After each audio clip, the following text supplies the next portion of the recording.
بسم اللہ الرحمن الرحیم۔ حضرت ابو ہریرہ رضی اللہ تعالیٰ عنہ روایت کرتے ہیں کہ اللہ کے رسول صلی اللہ تعالیٰ علیہ وآلہ وسلم نے فرمایا، جس نے میری اطاعت کی اس نے اللہ کی اطاعت کی، اور جس نے میری نافرمانی کی اس نے اللہ کی نافرمانی کی، اور جس نے امیر کی اطاعت کی اس نے میری اطاعت کی، اور جس نے امیر کی نافرمانی کی اس نے میری نافرمانی کی۔ اللہ اور اس کے رسول کی اطاعت کی تعریف یہ ہے کہ جن باتوں کو کرنے کا اللہ تعالیٰ اور اس کے رسول نے حکم دیا ہے ان پر عمل کرنا، اور جن سے منع فرمایا ہے ان سے بچنا اللہ تعالیٰ اور اس کے رسول کی اطاعت کہلاتا ہے۔ اللہ تبارک و تعالیٰ نے سورۃ النساء آیت نمبر 59 میں ارشاد فرمایا، یا ایھا الذین آمنوا اطیعوا اللہ واطیعوا الرسول، اے ایمان والو حکم مانو اللہ کا اور حکم مانو رسول کا۔ نبی مکرم علیہ الصلوۃ والسلام کے فرامین ارشاد فرمایا کہ جس نے اللہ تعالیٰ کی اطاعت چھوڑ دی وہ قیامت کے دن اللہ تعالیٰ سے اس حال میں ملے گا کہ اس کے پاس عذاب سے بچنے کی کوئی حجت نہ ہوگی، اور جو اس حال میں مرا کہ اس کی گردن میں بیعت کا پٹا نہ تھا تو وہ جاہلیت کی موت مرا۔ دوسری حدیث میں نبی مکرم علیہ الصلوۃ والسلام نے فرمایا کہ جس نے میری اطاعت کی اس نے اللہ کی اطاعت کی، اور جس نے میری نافرمانی کی اس نے اللہ تعالیٰ کی نافرمانی کی۔ رحمت عالم صلی اللہ تعالیٰ علیہ وآلہ وسلم نے فرمایا، جو مجھ پر ایمان لایا اور میری اطاعت کی اور پھر ہجرت کی، میں اسے جنت کے کنارے اور وسط میں ایک ایک گھر کی ضمانت دیتا ہوں۔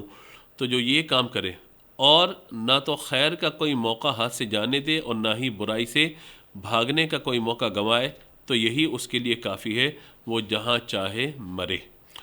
ہر مسلمان پر اللہ تعالیٰ اس کے رسول کی اطاعت لازم ہے، یعنی اللہ تعالیٰ اور اس کے رسول نے جن باتوں کو کرنے کا حکم دیا ان پر عمل کرنا، اور جن باتوں سے منع فرمایا ان سے بچنا۔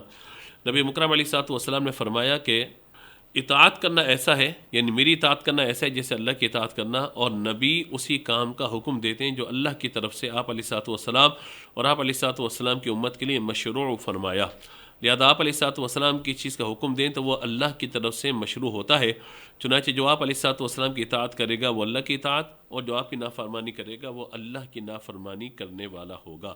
اور جب انسان امیر کی اطاعت کرتا ہے تو گویا اس نے اللہ کے رسول کی اطاعت کی، اور جب وہ امیر کی نافرمانی کرتا ہے تو گویا اس نے اللہ کے رسول کی نافرمانی کی، کیونکہ اللہ کے رسول نے کئی احادیث میں امیر کی اطاعت کرنے کا حکم دیا ہے، مگر یہ کہ امیر نافرمانی کا حکم دے تو اس معصیت میں امیر کی اطاعت نہیں کی جائے گی۔ حضرت ابو ہریرہ رضی اللہ تعالیٰ عنہ روایت کرتے ہیں کہ نبی مکرم علیہ الصلوۃ والسلام نے فرمایا، میری ساری امت جنت میں داخل ہوگی سوائے اس کے جس نے انکار کیا۔ صحابہ نے عرض کیا، یا رسول اللہ کس نے انکار کیا؟ آپ نے فرمایا، جس نے میری اطاعت کی وہ جنت میں داخل ہوا، اور جس نے میری نافرمانی کی اس نے انکار کیا۔ حضرت عبداللہ بن مسعود رضی اللہ تعالیٰ عنہ نبی مکرم علیہ الصلوۃ والسلام سے روایت کرتے ہیں کہ اللہ تبارک و تعالیٰ اس شخص کو خوش رکھے جس نے مجھ سے حدیث سنی، اسے اپنے ذہن میں محفوظ کر لیا اور اسے اچھی طرح یاد کر لیا، پھر اسے آگے پہنچا دیا۔ کئی حاملین فقہ اپنے سے زیادہ فقیہ تک بات پہنچاتے ہیں۔ تین چیزیں ایسی ہیں جس میں مسلمان کا دل خیانت نہیں کرتا۔ اول، خالص اللہ کے لیے عمل کرنا۔ دوسرا، مسلمان حکمرانوں کی بھلائی چاہنا۔ تیسرا، مسلمانوں کی جماعت کے ساتھ ملے رہنا، کیونکہ مسلمانوں کی دعا ان کے پیچھے ہوتی ہے۔ حضرت عرباد بن ساریہ رضی اللہ عنہ روایت کرتے ہیں کہ نبی مکرم علیہ الصلوۃ والسلام نے فجر کی نماز کے بعد ہمیں ایک دن فصیح و بلیغ خطبہ ارشاد فرمایا، جس سے ہماری آنکھوں میں آنسو جاری ہو گئے، دل کانپنے لگے۔ تو ایک شخص نے کہا، یہ تو الوداع ہونے والے شخص کا واعظ ہے۔ نبی پاک علیہ الصلوۃ والسلام، آپ ہمیں کیا وصیت فرماتے ہیں؟ رحمت عالم صلی اللہ تعالیٰ علیہ وآلہ وسلم نے فرمایا، میں تمہیں پرہیزگاری اور سننے اور ماننے کی وصیت کرتا ہوں، خواہ تمہارا حاکم حبشی غلام ہی کیوں نہ ہو، اس لیے کہ تم میں جو زندہ رہے گا وہ بہت سے اختلافات دیکھے گا۔ خبردار، شریعت کے خلاف نئی باتوں سے بچنا، کیونکہ گمراہی کا راستہ ہے۔ لہٰذا تم میں سے جو یہ زمانہ پائے تو میری اور میرے ہدایت یافتہ خلفائے راشدین کی سنت کو لازم پکڑ لے۔ تم لوگ میری سنت کو دانتوں سے مضبوطی سے پکڑ لینا، یعنی اس پر سختی سے کاربند رہنا۔ حضرت ابو ہریرہ رضی اللہ تعالیٰ عنہ کہتے ہیں کہ نبی مکرم علیہ الصلوۃ والسلام نے فرمایا، تمہارے پاس میری طرف سے منسوخ شدہ مختلف احادیث پہنچیں گی، سو جو تمہارے پاس قرآن پاک اور میری سنت کے موافق پہنچے تو جان لو وہ میری طرف سے ہی ہے، اور جو تمہارے پاس قرآن پاک یا میری سنت سے متصادم قول پہنچے جان لو وہ میری طرف سے نہیں ہے۔ حضرت مسور بن مخرمہ اور حضرت مروان رضی اللہ تعالیٰ عنہ روایت کرتے ہیں کہ عروہ بن مسعود ثقفی جب بارگاہ رسالت میں کفار کے وکیل بن کر آئے تو انہوں نے صحابہ کرام علیہم رضوان کو دیکھا کہ جب بھی آپ علیہ الصلوۃ والسلام اپنا لعاب دہن پھینکتے ہیں تو کوئی نہ کوئی صحابی انہیں اپنے ہاتھ پہ لے لیتا ہے، اور اسے اپنے چہرے اور بدن پہ مل لیتا ہے۔ جب آپ کسی بات کا حکم فرماتے ہیں تو اس کی فوراً تعمیل کی جاتی ہے۔ جب آپ وضو فرماتے ہیں تو آپ علیہ الصلوۃ والسلام کے استعمال شدہ پانی کو حاصل کرنے کے لیے لوگ ایک دوسرے پر ٹوٹ پڑتے ہیں، اور جب آپ گفتگو فرماتے ہیں تو صحابہ اپنی آوازوں کو پست کر لیتے ہیں اور انتہائی تعظیم کے باعث آپ صلی اللہ تعالیٰ علیہ وآلہ وسلم کی طرف نظریں جما کر نہیں دیکھتے۔